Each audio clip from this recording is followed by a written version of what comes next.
Marcus wasted no time. 72 hours. That was all it took for a man to dismantle 40 years of a life that was not his to touch. The auction sign went up while the dirt on Walter Hale's grave was still fresh. Dorothy had not yet changed out of her black dress. She had not yet sat down.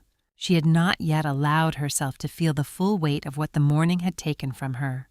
And there it was planted at the end of the gravel drive like a flag of conquest. Auction today. Marcus was on the porch when she arrived. He had already changed out of his funeral clothes. Dark suit now, phone in hand. The practiced composure of a man who had been waiting for this moment and had decided somewhere between the graveside and that afternoon that waiting was finished. Dad's will was clear, Dorothy, he said. You have 3 days to collect your things. He said it the way a man reads a contract clause. Not cruel enough to be a villain in a story.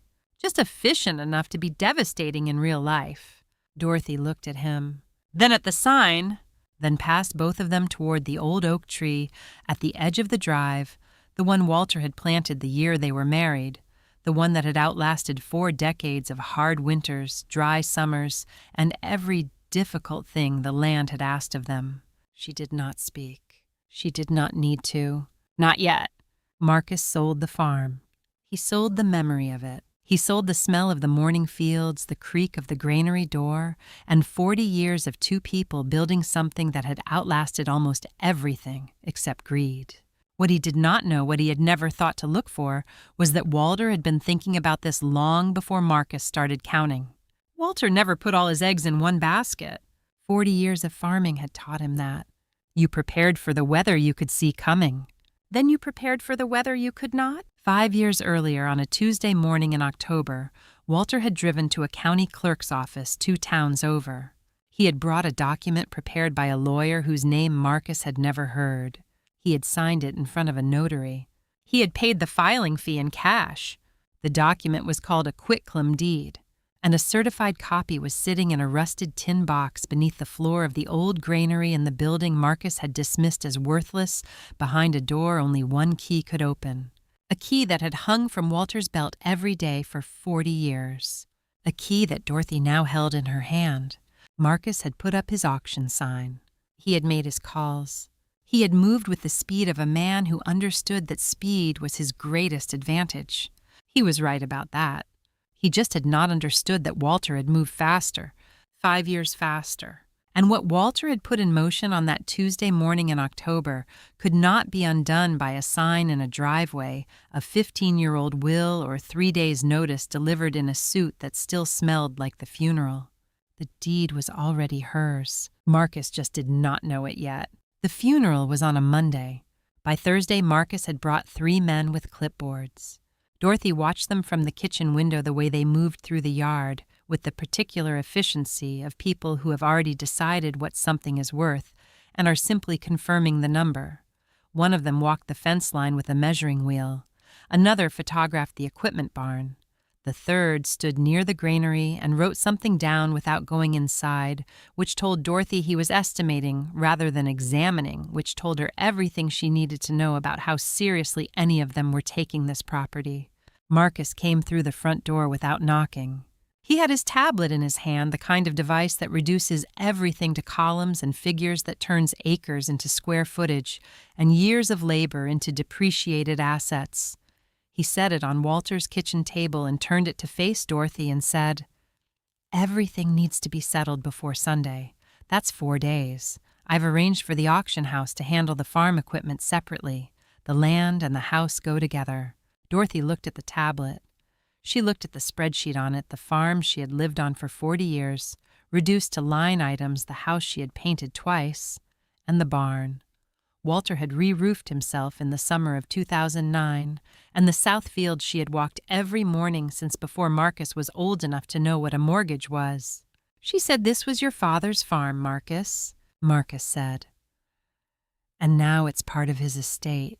His will was clear. The will. He had mentioned the will every day since Monday. He carried it the way a man carries a weapon he has been waiting to use, with the particular confidence of someone who believes the document in his hand settles every question before it can be asked. Dorothy did not ask about the will, not yet. The men with clipboards came back in the afternoon with 2 more. They moved through the house room by room, and Dorothy stood in the hallway and watched them open closets and measure walls and write things down. And she thought about Walter, who had known every room of this house by feel, who could walk it in the dark without touching a wall, who had once said to her standing in the doorway of the kitchen after a long day that a house becomes part of you. If you stay in it long enough, that you stop distinguishing between where you end and where the house begins. Marcus came to find her at the kitchen table where she had sat down, because there was nowhere to go that wasn't being measured or photographed. He sat across from her. He had a document with a signature line at the bottom. He said, "This is just a transfer acknowledgement. It makes the probate process faster for everyone. Sign here and we can avoid most of the administrative delay." Dorothy looked at the document. She said, "I'd like to have someone look at this first." Marcus said, "It's standard paperwork. My attorney drafted it." She said, "Then it will still be standard paperwork after someone else looks at it." Something moved behind Marcus's expression, a brief recalibration, the flash of a man who had expected less resistance and is deciding whether to press or redirect. He redirected. He picked up the document and folded it and put it back in his folder and said, "I'll give you some time to think about it." He left the document on the table. She left it there, too. She heard him in Walter's office in the late afternoon. The office was at the back of the house. Walter's space organized the way Walter organized everything, with the methodical precision of a man who believed that knowing where things were was a form of respect for the things themselves. She heard drawers opening, the particular metallic sound of a combination lock being tried. Then silence. Then the sound of the combination being tried again. She walked to the doorway and stood there. Marcus was at the safe in the corner, the small one Walter had kept behind the filing cabinet, the one she knew held insurance documents and the deed to the truck, and the original papers from when they had refinanced the property 15 years ago. Marcus turned when he heard her. He said, "Do you know the combination?" She said, "Walter never gave it to me." Marcus looked at the safe for a moment. Then he turned back to his tablet and made a note. He said, "We'll have a locksmith come by Friday. It's probably just the vehicle titles." He was not concerned. She could see that clearly. He was not concerned because he had the will, and the will was 15 years old and had Walter's signature on it, and Marcus had decided that the will was sufficient. He had not looked for anything else because he had not believed there was anything else to find. She was setting out her coat for the next morning when she saw it. Walter's desk in the corner of the bedroom, the small one he kept there for the bills, and the farm accounts, the one with the shallow center drawer that stuck in humid weather. She had not been to the desk since Monday. She had not been ready. She went to it now. She opened the center drawer. Pens, a small notepad, a rubber band, the ordinary equipment of a desk that had been used daily for decades. And in the back corner of the drawer, resting against the wood as if it had been set there deliberately, a key. Not a house key, not a truck key. The granary key, the old one, the one Walter had worn on his belt every day for 40 years, the one she had seen at his waist so many times she had stopped seeing it the way you stop seeing things that have always been there. She picked it up. She held it in her palm. Walter's voice arrived the way it had been arriving all week, not as memory exactly, more as presence, the way a person persists in the rooms they have inhabited completely. She heard him as clearly as if he were standing behind her. Dorothy, he had said she could not now place exactly when, only that he had said it quietly, in the way he said things he meant permanently. If anything ever happens, this key opens the truth. She had not known what he meant. She was beginning to understand. She closed her fingers around the key. Through the bedroom window visible in the last of the Thursday light, Marcus was in the yard below. He had his phone to his ear. He was looking at the granary, the old building at the south end of the yard, the one he had dismissed this morning as structurally marginal, the one his appraiser had photographed from the outside and not entered. He was looking at it the way a man looks at something he has already written off. He did not know what was inside. He did not know about the key in Dorothy's hand. He had the will, and the will felt sufficient, and speed was his strategy, and Sunday was 3 days away. He had not understood yet that Walter had been moving in a different direction entirely quietly 5 years ago in a county clerk's office 2 towns over, and that the key Dorothy now held was the first thing Marcus had failed to account for. She put it in her coat pocket. She went downstairs. The auction sign was in the yard, red and white, catching the last of the light. She looked at it through the kitchen window without expression. 3 days. Walter had given her more than 3 days. He had given her 5 years of preparation hidden in a rusted tin box in a building Marcus had already decided was worthless. She just needed to get there first. The auction people arrived at 8 in the morning. Dorothy had been up since 5. She had made coffee and sat at the kitchen table in the early dark, the way she had sat at it every morning for 40 years, and she had watched the light come up over the south field, the particular gray-pink of a November dawn, the kind that doesn't promise warmth but delivers a certain honest clarity. She had watched it the way you watch things you are not sure how many more times you will see. By 8, there were vehicles on the gravel drive. By 8:30, there were strangers in the house. They moved through it with the practiced efficiency of people who do this work regularly and have learned not to look at objects as objects but as lots, as numbered units to be assessed. Tagged, move sold. A woman in a red vest worked through the living room, fixing small numbered stickers to the legs of chairs, the undersides of tables, the frames of pictures. A man photographed the kitchen appliances. Another carried Walter's armchair, the one he had sat in every evening for 20 years, the one that still held the particular compression of a man who had used it completely, out to the lawn, and set it in the row of items that was forming along the fence. Dorothy stood in the doorway and watched. She did not try to stop any of it. She had understood since Thursday that trying to stop the surface of things was not the same as addressing the foundation of them, and that what needed addressing was below the surface in the granary in the rusted tin box she had not yet had the opportunity to reach. She went to the porch. She sat in the wooden chair at the far end, the one place that was not yet tagged, not yet measured, not yet decided about, and she folded her hands in her lap and she watched. The lawn filled by 9 o'clock. Neighbors she recognized. People from town she knew by face, if not by name. A group of men in work jackets who had the look of buyers who attended these sales professionally, who moved through the lots with practiced eyes, touching things briefly to assess quality and setting them down again without sentiment. One of them picked up the ceramic lamp from the side table, the blue one with the hand-painted base that Walter's mother had given them the first Christmas after they were married, turned it over, set it down, moved on. Dorothy watched this from the porch. She did not look away. The auctioneer set up his podium near the oak tree, the old one, the one Walter had planted the year they were married, the one that had grown large enough that its roots were lifting the edge of the gravel path. She thought about that, the roots of a tree Walter had planted, pushing up through the ground, insisting on the space they needed, doing what living things do when they have been given enough time. Marcus was near the barn talking to 2 men in clean boots who were not the sort of people who came to farm auctions. They had the look of development money, the pressed jeans, and the careful casualness of people who buy land not to work it, but to hold it until it becomes something else. He was showing them something on his tablet. He was smiling. Harold Briggs came to find her on the porch.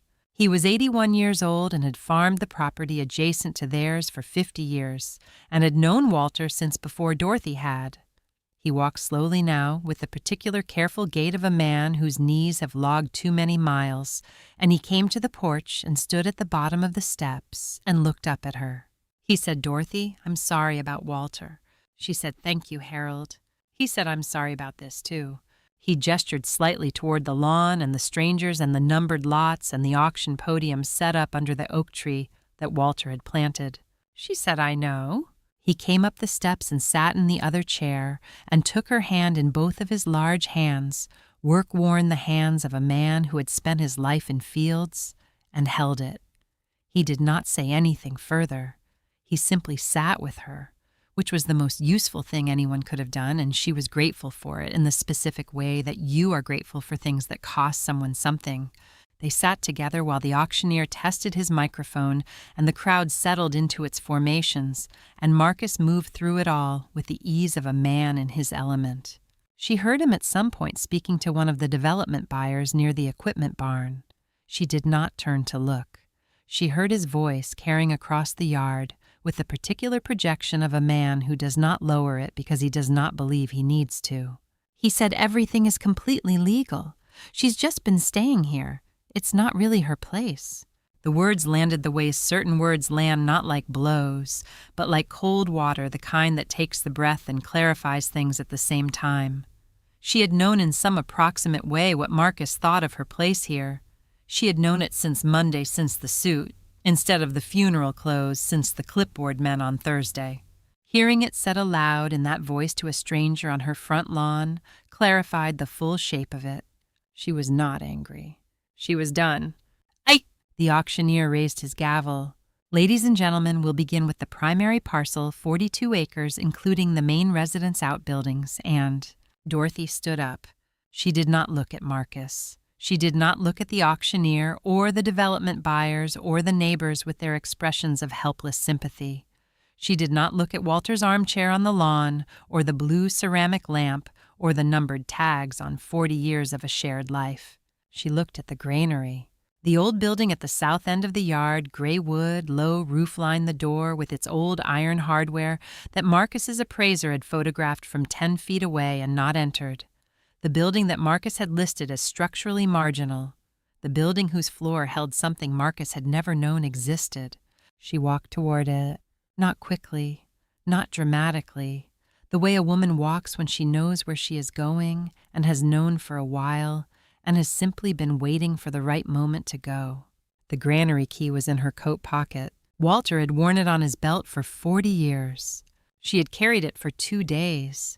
Behind her, the auctioneer began to call the opening bid on the land that Walter had worked for 4 decades and that Marcus believed he had the right to sell.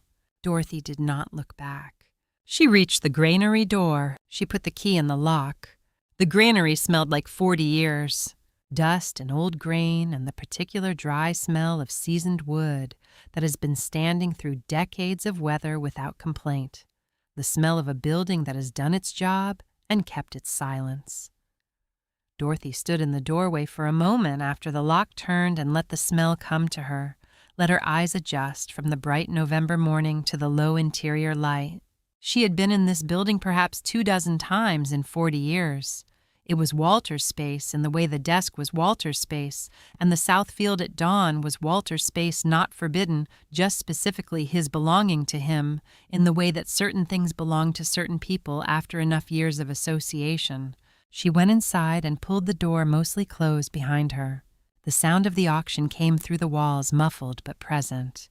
The auctioneer's voice, the particular cadence of the opening lot, the low murmur of the crowd settling into the rhythm of it. She could hear Marcus's voice occasionally, the carrying tenor of a man conducting business he considers already concluded. She did not hurry. Hurrying was Marcus's strategy. Speed was what he had counted on from the beginning, the 72-hour clock the clipboard men the auction scheduled before the week was out. Speed was the weapon of a man who needed the transaction completed before anyone thought to ask the questions that would stop it. Dorothy moved carefully.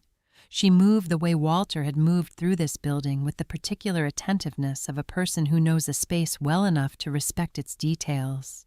The floor was original to the building. Wide pine planks, dark with age, fitted with the close tolerance of old carpentry that had dried and settled over decades into a near seamless surface. She walked it slowly, feeling the give of each board under her weight, listening. Walter had told her once, standing in this doorway, on an evening she could not now precisely date, but could feel the quality of the light and the temperature suggesting late summer, that the best place to keep something safe was somewhere ordinary. Not a safe, not a lockbox, not anywhere a person would think to look if they were looking for something hidden. Somewhere that required knowing what you were looking for before you could find it. She had not known at the time that he was telling her something specific. She knew now. She moved to the back left corner, the corner furthest from the door, the corner where the light was lowest, and the floor had been reinforced at some point with a secondary beam running beneath. She had known about the beam because Walter had mentioned it once when they were discussing whether the building needed structural work and he had said the back left corner was sound, that he had seen to it personally. She crouched down. She ran her hand along the seam between two boards until she felt it, the slight difference in resistance, the almost imperceptible looseness of a board that has been lifted and replaced rather than simply settled into place over decades. She worked her fingers into the seam and lifted. The board came up cleanly. Below it, in the space between the floor and the secondary beam, wrapped in a piece of oilcloth that had kept the moisture out the tin box. It was smaller than she had imagined. The size of a shoebox, roughly the metal gone to rust at the corners and along the seam, but holding its shape, the lid fitted tightly in the way of something that had been closed with intention. She lifted it out and set it on the floor beside her. Outside, the auctioneer called a number, and a ripple of response went through the crowd. She heard the gavel. One lot sold. The morning moving forward. She opened the box. Inside, wrapped in the same oilcloth as the exterior, two items.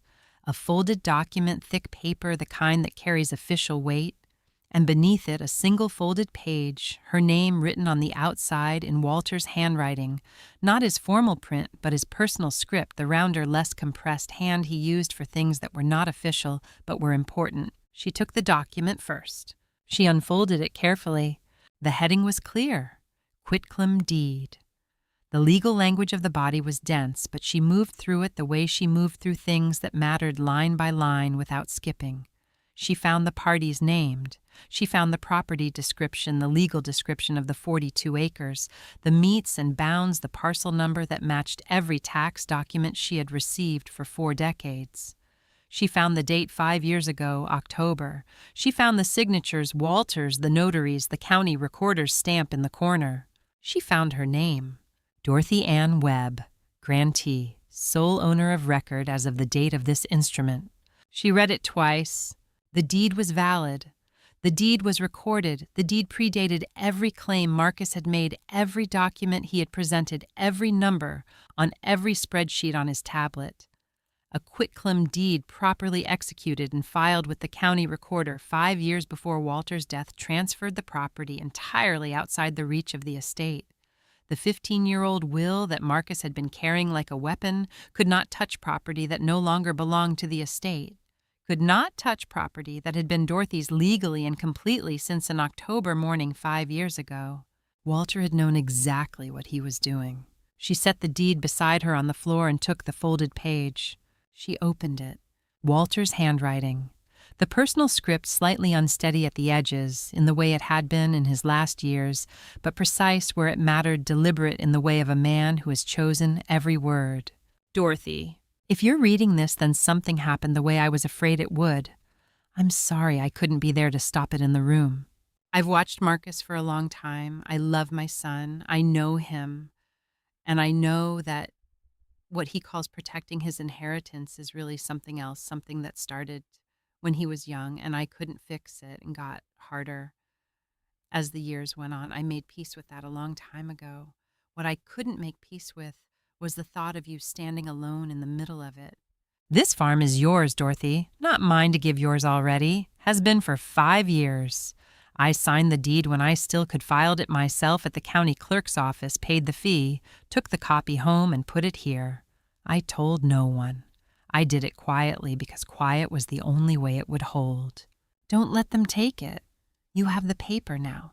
The paper is the truth. I'm sorry I didn't tell you while I could. I thought telling you would worry you. You were always better at carrying things than I gave you credit for. That was my mistake.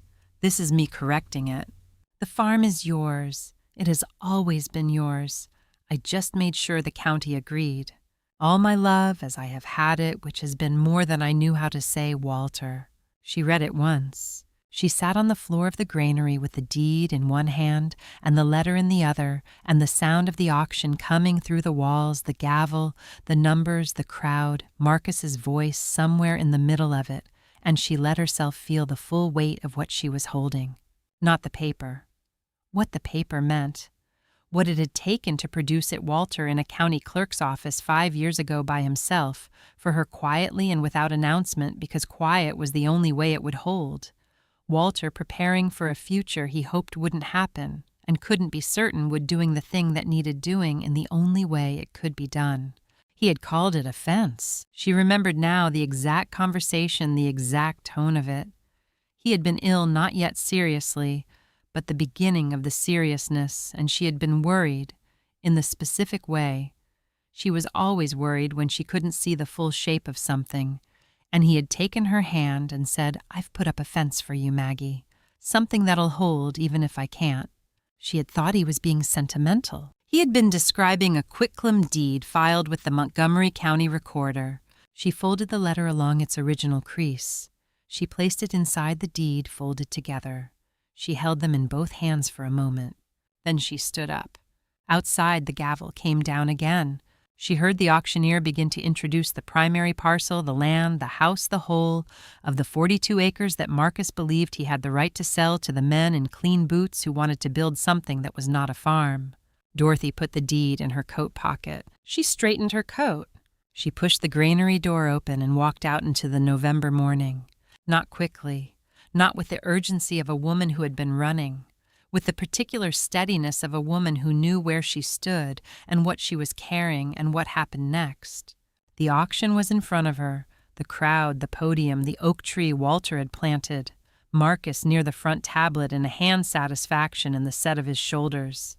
She walked toward it. Walter had built her a fence. She was about to show Marcus where it stood. The auctioneer was mid-sentence when Dorothy stepped in front of the podium. She did not raise her voice. She did not need to.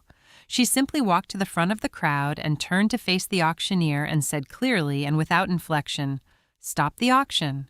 This transaction is not legal." The auctioneer stopped. The crowd stopped with him, that particular collective stillness of a group of people who have been moving in one direction and have encountered something that requires them to reconsider. The murmur that had been running through the yard went quiet. The people with their numbered paddles lowered them. The two men in clean boots looked at each other. Marcus looked at Dorothy. He had been standing to the left of the podium, close to the development buyers, in the posture of a man who has already concluded the difficult part of his morning and is waiting comfortably for the formalities to complete. He looked at her, the way a man looks at an unexpected complication, with the slight tightening of someone who is annoyed, but not concerned, who believes the complication is temporary.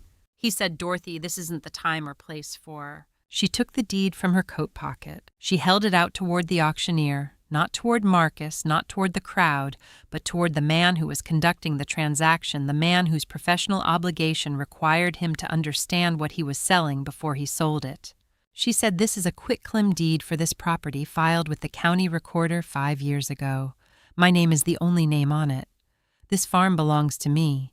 It is not part of Walter Marsh's estate, and it cannot be sold through his will." The auctioneer, a man of about 50 who had the weather-beaten competence of someone who had been doing this work for a long time in all kinds of conditions, looked at the document she was holding. Then he looked at Marcus. Then he looked back at the document. He said, "Ma'am, I'm going to need a moment to..." Marcus said, "She's grieving. She doesn't understand what she's..." She said, "You can sell your father's will, Marcus, but you cannot sell my name." She said it quietly. She said it the way Walter had always said the things that mattered, without theatrical emphasis, without the performance of certainty, just the plain declarative sentence of a person who knows what is true and has decided to say it precisely once. The yard was very still. Lawyer Miller had been standing at the edge of the crowd. Dorothy had not known he would be there. She had not planned for him to be there, had not known until this moment that the man Francis had called on her behalf 2 days ago, the one who had said he would look into things and get back to her, had come to the auction himself and been standing among the crowd, watching and waiting with the specific patience of a man who had understood before he arrived what the morning was likely to require. He came forward now through the crowd, not quickly, but with the directness of a man who knows where he is going, and he stopped beside Dorothy and held out his hand for the deed. She gave it to him. He unfolded it with the deliberate care of a man handling something whose significance he had already assessed and wanted to receive correctly. He put on his reading glasses. He read. He did not read quickly. He read the way attorneys read documents that matter, with the full attention of someone who is not looking for a general impression, but for the precise content of every line. The crowd watched him and said nothing. The auctioneer had stepped back from his podium. The development buyers had gone very still. Marcus moved. He came forward with the specific momentum of a man who has decided that the best response to an obstacle is to remove it, and his hand went out toward the deed, the reflexive reach of someone who has spent his adult life taking hold of things he wanted and finding that taking hold generally worked. Miller's hand came down on his wrist, not roughly, precisely. He said, "Careful, Marcus. This is an original recorded document. Interfering with it in a public proceeding would compound your situation considerably." Marcus looked at him. Miller looked back with the particular expression of a man who has nothing to prove and knows it. Marcus lowered his hand. Miller finished reading. He turned to the second page. He found the notary seal, the county recorder's stamp, the date. He found Dorothy's name in the grantee line, sole owner of record, and he found the date of filing 5 years ago, October, registered in the county records during a period when Walter Marsh had been in full legal possession of his faculties and his affairs. He folded the deed carefully and held it in both hands. He looked at the auctioneer. He said, "This is a properly executed quitclaim deed recorded with the county 5 years prior to the decedent's death. The property described in this deed cannot be conveyed through the estate because it was transferred out of the grantor's ownership before death. Any sale proceeding on the basis of the 2009 will has no legal authority over this parcel." He said it in the measured, unhurried tone of a man reading a finding into the record, not arguing, not advocating, simply stating what the document said and what it meant. The auctioneer looked at Marcus. Marcus's face had been moving through a sequence of colors, the red of a man whose authority has been challenged in public, the white of a man who has heard something that changes the shape of things and has not yet found the new shape. He stood at the front of the crowd in his development meeting suit, and he looked at Miller, and at the deed in Miller's hands, and at Dorothy standing beside him, and he looked like what he was, a man who had built his entire strategy on one document and had just learned there was another one. He said, "That deed it could be a forgery, it could be..." Miller said, "It has a county recorder's stamp and a filing number. I can have the original county record verified within the hour. Can you say the same for the basis of your auction?" The crowd had been quiet. Now it was not. The murmur that ran through it was not the murmur of an audience following a drama. It was the specific concerned murmur of people with financial stakes in a transaction that had just developed a serious legal question. The development buyers were conferring in low voices. One of them had his phone out. A woman near the back who had driven 40 miles for the farm equipment lots was asking her husband something urgent. Marcus's auctioneer stepped down from the podium and walked to Marcus and said something close to his ear. Marcus listened. His jaw tightened. Dorothy watched all of this from where she stood. She was not watching it with triumph. She was watching it with the still attention of a woman who has done the thing that needed doing and is now allowing the consequences to arrange themselves the way consequences do when the right document has been placed in the right hands at the right moment. Walter always said, "Keep the most important paper somewhere they would never think to look." He had kept it under the floor of a building Marcus had dismissed as structurally marginal. He had been right about where to keep it. He had been right about everything. Miller handed the deed back to Dorothy. She put it in her coat pocket, the inner pocket, the one closest to her body. She looked at the oak tree. Walter had planted it the year they were married. Its roots were lifting the gravel at the edge of the drive, insisting on the space they had earned through 4 decades of growth. Some things, when they have been growing long enough, cannot be moved. Miller said to the auctioneer without drama, "You'll want to halt the proceedings pending legal review. I would recommend doing that now." The auctioneer reached for his gavel. He did not bring it down to conclude a sale. He brought it down to end one. Miller stepped to the front. He did not step forward with the energy of a man seizing a moment. He stepped forward with the measured deliberateness of a man who has assessed the situation, identified what it requires, and is now providing it the way a doctor moves in an emergency, not with haste, but with the specific economy of someone whose training has prepared them for exactly this. He held up one hand. The yard went quiet. He said, "I need everyone's attention for a moment. What I have to say affects all of you, particularly those of you who have placed deposits or made offers on this property today." The crowd rearranged itself toward him. The auctioneer had already stepped back. Marcus stood to the right of the podium. His tablet lowered his expression, still carrying the residue of the color change. Dorothy had watched move through him the red of public challenge, the white of genuine uncertainty, now settling into something that had not yet resolved into a recognizable expression, because he had not yet decided what he was looking at. Miller said, "I'm going to explain what has happened here because a number of you have financial stakes in this proceeding, and you deserve to understand the legal situation before this goes any further." He held the deed where the crowd could see it. He did not wave it. He simply held it as he would hold any document whose existence was the point. He said, "This is a quitclaim deed for the property at 4417 Webb Road, the 42 acres the primary residence and all outbuildings currently being offered for sale. It was executed 5 years ago by Walter Marsh, the property's former owner. It was notarized, witnessed, and filed with the county recorder's office. It transferred sole ownership of this property to Dorothy Ann Webb Marsh. From the date of that filing, the property ceased to be Walter Marsh's to distribute. It was no longer a part of his estate." He paused. He let that sentence stand in the air by itself. He said the will that was used to authorize this auction is 15 years old. It predates this deed by 10 years. Under standard property law, a quitclaim deed recorded during the owner's lifetime supersedes any prior testamentary disposition of the same property. The will has no legal authority over this parcel.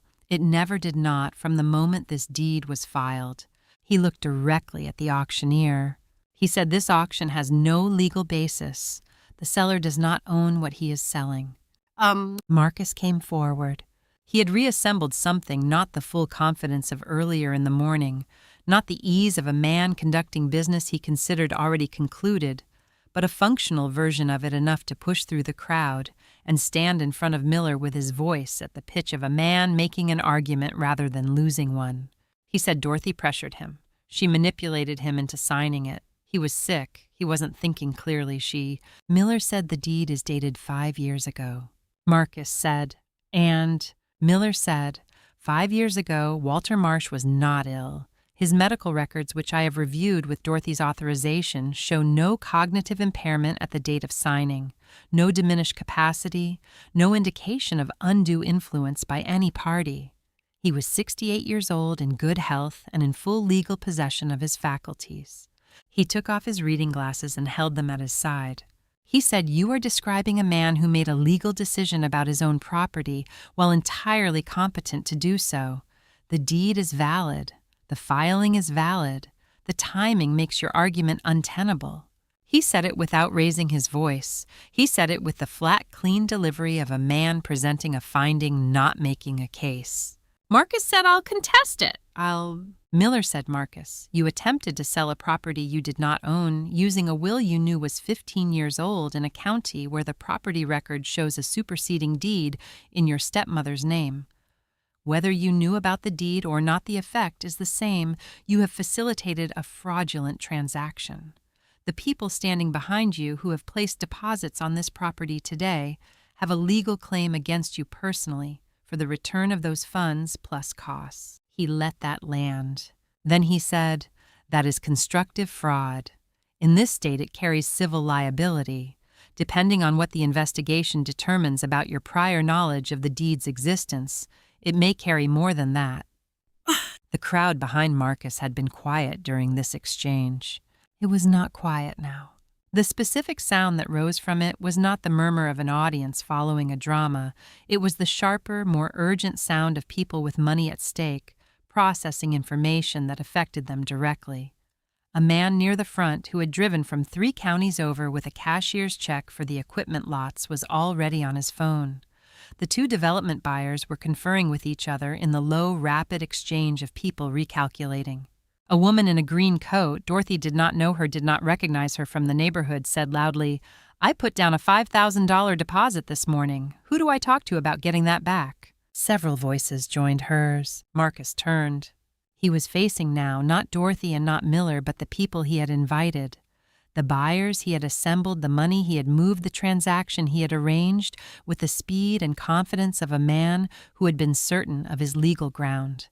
They were looking at him with the expressions of people who have discovered that the ground was not what they were told it was, and who intend to hold someone responsible for the discovery. He looked like what he was, a man who had outrun his own plan.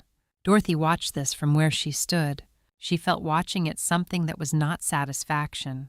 It was quieter than satisfaction, and older, the specific feeling of watching a truth arrive at its correct destination after a long journey.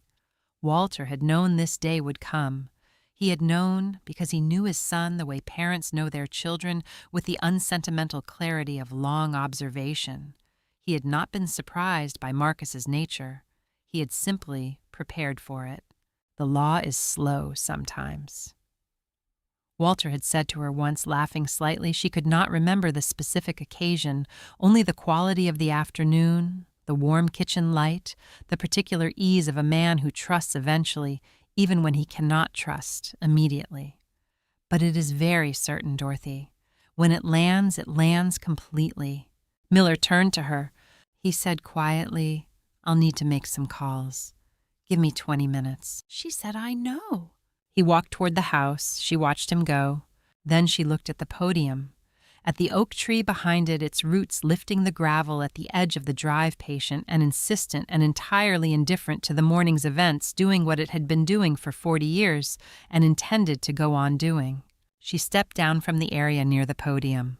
She did not look at Marcus. She did not look at the buyers with their raised voices and their legitimate grievances and their cashier's checks that had purchased nothing.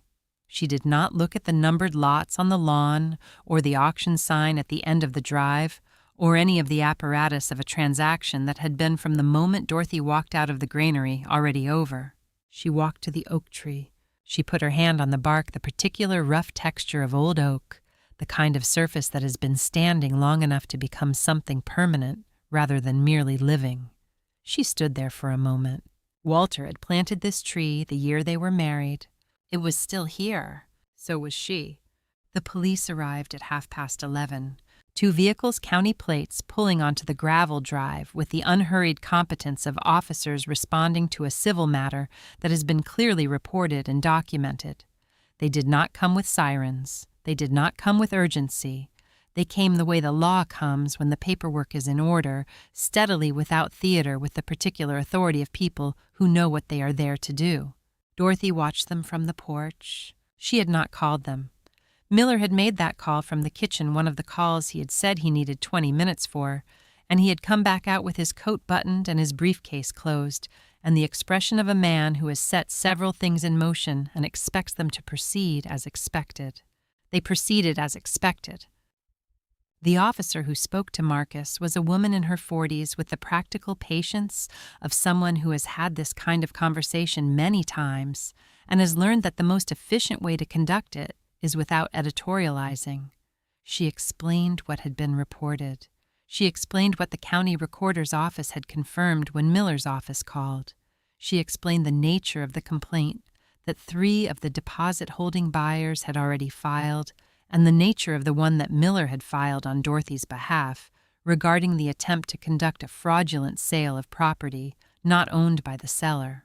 Marcus stood in the middle of the yard that had been full of auction lots and strangers and the machinery of a transaction, and was now considerably quieter, most of the crowd having dispersed in the specific way of people who have realized they are adjacent to a legal situation and would prefer not to be. He stood there and listened to the officer, and his face went through several things. Dorothy watched from the porch. She watched without moving, without the forward lean of someone taking satisfaction in a spectacle, with the still attention she had been practicing all week, the attention of a woman who has decided to see things accurately rather than emotionally, and is doing so. Marcus looked at her once across the yard in the middle of whatever the officer was saying. It was a long look. The look of a man who has run a calculation in his head and arrived at a number he did not expect, and is searching for someone to hold responsible for the discrepancy. She did not look away. She did not look away, and she did not change her expression, and she did not offer him anything, not anger, not sympathy, not the performance of either. She simply looked back steadily until he looked away first. The deposit holders had not all left. 3 of them had stayed: the woman in the green coat, one of the men in work jackets, and the quieter of the 2 development buyers who had dismissed his partner an hour ago and remained apparently for the specific purpose of documentation. They had spoken to Miller. They had given their names and amounts to the officer taking the initial report. They had done this with the focused efficiency of people who have transitioned from being buyers to being complainants and are approaching the new role with professional seriousness. Marcus's financial exposure was not theoretical. It was the sum of the deposits he had accepted, the contract penalties his auctioneer's agreement carried for a halted sale, the legal costs that were beginning to accumulate, and whatever the civil proceedings would eventually produce. Dorothy did not know the exact number. She did not need to know it. She understood that the speed Marcus had used as his primary strategy, the 72-hour clock the auction before the week was out, had compressed the timeline in a way that ensured maximum witnesses and maximum documentation of every transaction. His speed had produced his evidence. Walter had said once about farming: a man who moves faster than the ground can hold him doesn't cover more distance. He just falls harder. At some point in the middle of the afternoon, when the officers had concluded their initial work and the remaining strangers had finally dispersed, Dorothy walked to the auction sign. It was still planted at the end of the drive, where Marcus had put it, the red and white of it somewhat incongruous now, against the November yard, a declaration that no longer had anything to declare. She pulled it from the ground. She held it for a moment, feeling the weight of it lighter than it looked, the way false authority usually is when you take hold of it directly. Then she set it on the ground and stepped on the center of it. It broke cleanly along the middle. The sound it made was small and specific. She picked up the 2 pieces and carried them to the equipment barn and left them inside. She did not make a production of it. There was no one watching, or almost no one. Francis was on the porch and saw it, and that was enough. She had not done it for an audience. She had done it because it needed to be done, and she was the person to do it, and that was the entirety of the reason. The yard was quiet by 3 o'clock. The numbered lots had been retrieved by their owners or the auction house workers. Walter's armchair had been carried back inside by Harold Briggs, who had returned after the police arrived and had done it without being asked, because Harold Briggs had known Walter for 50 years and understood without explanation what needed to happen. Dorothy sat on the porch with Francis. Francis had made tea. She had made it in the kitchen without asking, appearing with 2 cups in the way of a woman who has been a friend for long enough to know that asking is sometimes the wrong approach. They sat in the November afternoon and drank their tea, and the farm was quiet around them. The fields, the barn, the granary with its door now closed, the oak tree at the edge of the drive, standing in the late light. Dorothy said Walter didn't want to punish him, Francis. He just wanted to protect the house. Francis looked at her. She said he did both. Dorothy held her teacup in both hands. She thought about that. She thought about Walter in the county clerk's office 5 years ago, by himself paying the filing fee, and walking out with a copy of the deed, and driving home and putting it in the tin box under the granary floor. Not in anger, not in the expectation of drama. In the quiet, methodical way of a man who understood that the most durable kind of protection was the kind that didn't require him to be present to enforce it. Marcus had looked at her across the yard with his anger and his calculation and his final accounting of what he had lost. She had looked back. She had not felt what she expected to feel, which was something large and definitive. She had felt something smaller and more permanent, the feeling of a thing correctly resolved, of a property back in its rightful place, of a name back on the right document, of 40 years of a life confirmed as having belonged to the person who had lived it. Don't ever let someone else set the price of your home, Dorothy. She hadn't. The farm was quiet. The light was going low over the south field, the November light finding the angles it found this time of year, honest and unhurried, showing everything as it was. She was home. The kitchen was quiet by the time Francis left. She had stayed through the afternoon and into the early evening the way Frances stayed present without demanding useful, without requiring direction, the kind of company that asks nothing and gives everything simply by being in the room. She had made dinner that Dorothy ate half of and left the rest, and she had washed the dishes without comment, and at some point, near 7 o'clock, she had put on her coat and squeezed Dorothy's shoulder and said she would call in the morning, and she had gone. Dorothy sat at the kitchen table alone. The house was quiet around her, in the way it had been quiet every evening for 40 years. The settling sounds of old timber, the wind finding the gaps it always found in November, the familiar particular silence of a farmhouse at the end of a day. She had spent the last week understanding that the silence was different, now that it would always be different, that the difference was permanent, and she was learning to live inside it. Tonight the silence felt different from the silence of the past week. Tonight it felt like completion rather than absence. She reached into her coat pocket and took out Walter's letter. She had read it once in the granary in the low light with the auction sounds coming through the walls. She had not read it again since. She had carried it through everything that followed the auction halt, the police, the afternoon on the porch with Frances, and she had not taken it out again because she had understood without deciding it consciously that the right time to read it fully was here at this table in this light, when the day was finished and the house was hers, and there was nothing left to do but receive what Walter had written. She unfolded it under the kitchen lamp. His handwriting, the personal script slightly unsteady at the edges in the way of his last years, but deliberate where it mattered. She read it slowly this time, the way you read something that deserves to be read at its own pace. He wrote about Marcus. Not with bitterness. She had known Walter long enough to know that bitterness was not a register he used, that he had made his peace with what his son was and had stopped expecting it to be different, which is a different thing from not caring. He wrote about it with the clear-eyed patience of a man who has observed something for a long time and has finally written down what he sees. He wrote, "I've watched Marcus for 30 years. He is not a bad man. He is a man who learned somewhere early that things have prices, and that the point is to know the price before anyone else does. I don't know where he learned it. I tried to teach him something else. I wasn't always successful." He wrote about the debt. He had known about it, not all of it, but enough. Marcus had come to him twice in the last 5 years asking for money, and Walter had given it the first time and the second time had said no, and explained why, and the explanation had not gone well. He wrote, "After the second conversation, I understood what would happen when I was gone. Not because Marcus is cruel, I want to be clear about that. Because he is desperate, and desperation makes people into the worst version of themselves. I have seen it before. I knew what it looked like."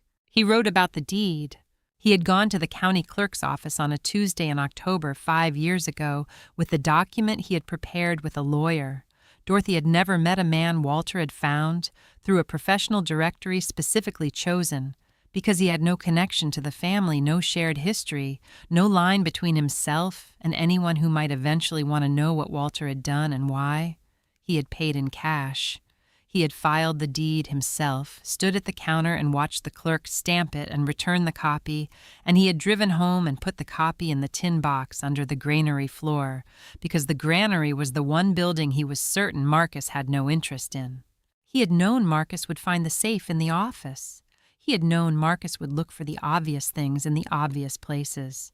He had put the important thing in the unobvious place. He wrote the granary floor. Second board from the left wall in the back corner. I reinforced the beam myself so the board would lift cleanly.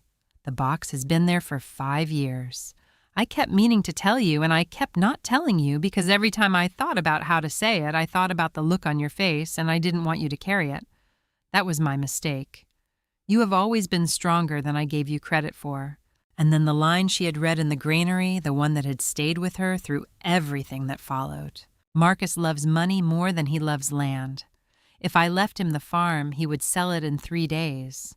I left it to you because you are the only one who understands that this is a home, not an asset. The difference between those two things is the whole point of everything." She set the letter down. She looked at the window, the kitchen window, the east-facing one, the one that would show her the gray pink of a November dawn in the morning, the way it showed it every morning, the way it had shown it for 40 years. She thought about Walter in his last months, the quietness she had read as withdrawal, as a man conserving himself for the time he had left. She understood it differently now. He had not been withdrawing. He had been building. The quietness of his last months had been the specific, focused quiet of a man completing something, making calls, making arrangements, making sure the thing that needed to be true would be true in a way that held even after he was gone. She thought about him planting the oak tree in the first year of their marriage. She had asked him why he was planting something that wouldn't be fully grown for 20 years. He had looked at her with the slight smile of a man who has thought further ahead than the question assumes. He had said, "This tree needs 20 years to put down roots. So do we. I'm planting it now, so both of them are ready when they need to be." She had thought he was being sentimental. He had been describing the only philosophy he ever had, which was to build things that would hold long after you needed them to hold, and to build them quietly, so that when the time came, there was nothing to argue with. Frances came back. Dorothy had not heard the door.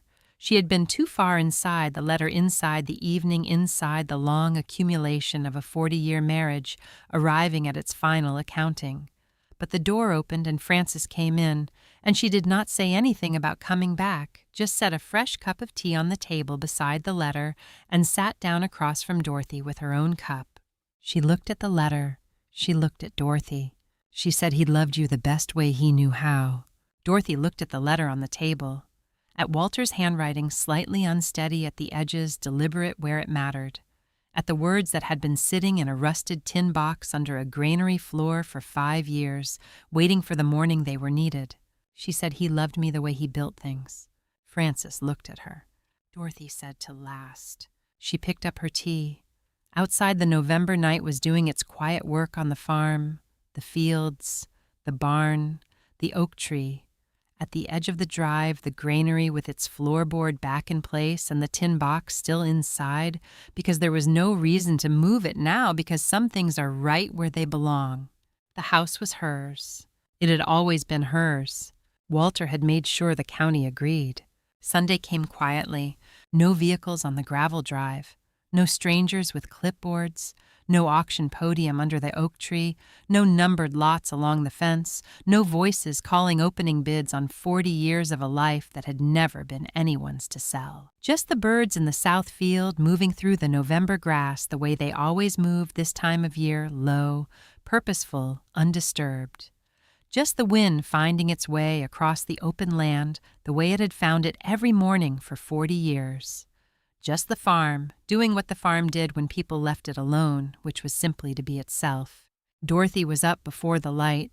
She made coffee and carried it to the kitchen table and sat with it in the early dark, the way she had sat every morning for 4 decades, and she watched the gray pink of the dawn come up over the south field, and she let it be what it was, not the last time, not a farewell, not a view she was looking at with the particular attention of someone saying goodbye. Just the morning. Her morning on her farm, in her house, the way it would be tomorrow and the day after that. She spent the morning putting things back. Walter's armchair. Harold had carried it inside the day before, set it in the hallway, rather than its proper place, perhaps not knowing exactly where it belonged. She knew. She moved it back to the corner of the sitting room, to the spot where the light was right in the afternoon, and where the particular compression of the cushion from 40 years of Walter sitting in it still held the shape of him. She set it there and stood back and looked at it. She did not sit in it. Not yet.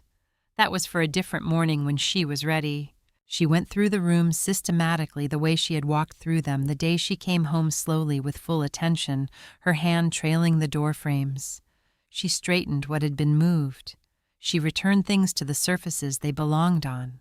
The blue ceramic lamp to the side table in the sitting room.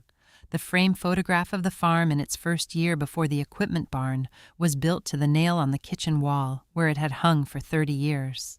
She moved through the house the way you move through a place that is yours, not possessively, not with the energy of someone reclaiming something, with the ease of someone returning to where they belong. Miller had called the previous evening to report the formal status. The county recorder had confirmed the deed. The auction had been officially nullified. The deposit holders had been directed to pursue their claims against Marcus directly, which they were doing with the organized efficiency of people with lawyers and documented losses. Marcus had retained counsel.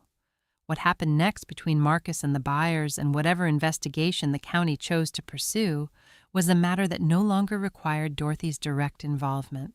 Miller had also told her briefly and without elaboration that Walter had left a note in the file, a brief statement of intent drafted on the same day as the deed filed with the same attorney who had drafted it, attesting that the transfer was made freely and knowingly and for the specific purpose of ensuring Dorothy's permanent security in the property. He had thought of that too. Of course he had. In the afternoon, she framed the documents. She had bought 2 frames in town the previous week, plain wood clean glass, the kind that would hold something properly without making a fuss about itself. She placed the deed in one and Walter's letter in the other, matted in white the way she would mat anything worth preserving. She hung them beside the front door, not hidden, not decorative in the way that something without meaning is decorative, present, visible. The deed on the left, its legal language, its county seal, her name in the grantee line, and the letter on the right, Walter's handwriting filling the page, the slightly unsteady edges, and the deliberate centers of a man who had something to say and said it precisely. She stepped back and looked at them. Every person who came through her door would pass them. She would pass them every morning on the way out and every evening on the way in, and they would mean what they meant, not a record of a conflict won, not a monument to what Marcus had tried, but the evidence of a man who had loved his wife with a specific, practical, forward-looking love, of someone who understood that love without preparation is only feeling, and feeling alone does not hold when the hard weather comes. In the late afternoon, she walked to the oak tree. The light was going low over the south field, the November light at its most honest angle, the light that showed things as they were. She walked across the yard and stood at the base of the tree and put her hand on the bark. It was rough under her palm. The particular texture of old oak, not smooth, not yielding, but solid in a way that communicated something about duration, about a thing that has been standing long enough to become a different kind of permanent than young things are permanent. Walter had planted it the year they were married. He had said it needed 20 years to put down roots. So do we. He had been right. He had always been right about the things that grew slowly, the things that required patience and time, and the willingness to tend them through the years when they were not yet what they were going to be. She stood with her hand on the bark and looked out at the farm, the fields, the granary, the equipment barn, the house with its kitchen light already on, warm against the late afternoon. She thought about Walter, not with grief, not with the acute particular pain of the week that had passed, but with something that lived alongside grief, the way gratitude lives alongside loss. The feeling of having been loved carefully, specifically, by someone who had thought further ahead than most people think to look. She said quietly to the bark under her hand, to the roots under the ground, to whatever persists of a person in the things they have planted and built and prepared. They could sell the timber, they could sell the brick, but they could never sell us Walter. The tree said nothing. The farm said nothing. But the light was warm on the south field, and the house was lit, and the deed was framed beside the front door, and the tin box was still in the granary where Walter had put it, its work finish now resting in the dark under the floor where it had waited 5 years to be needed. She turned and walked back to the house. The gravel drive was empty, the auction sign broken in the equipment barn, the oak tree standing behind her in the late light, its roots continuing their slow, patient work of making the ground their own. She went up the front steps. She paused at the door and looked at the framed documents inside the glass, the deed and the letter side by side, Walter's handwriting visible through the pane. Then she opened the door and went inside. The kitchen was warm. The coffee she had made an hour ago was still on the counter, still warm enough. She poured a cup. She sat at the kitchen table, her kitchen table in her kitchen in her house on her 42 acres, and she wrapped both hands around the cup and looked at the east window where the last of the November light was doing its honest work on the glass. Tomorrow, the light would come through that window the same way it had come through it for 40 years. She would be here to see it. Walter had made sure of that. She was home. She had always been home. He had just made sure the county agreed.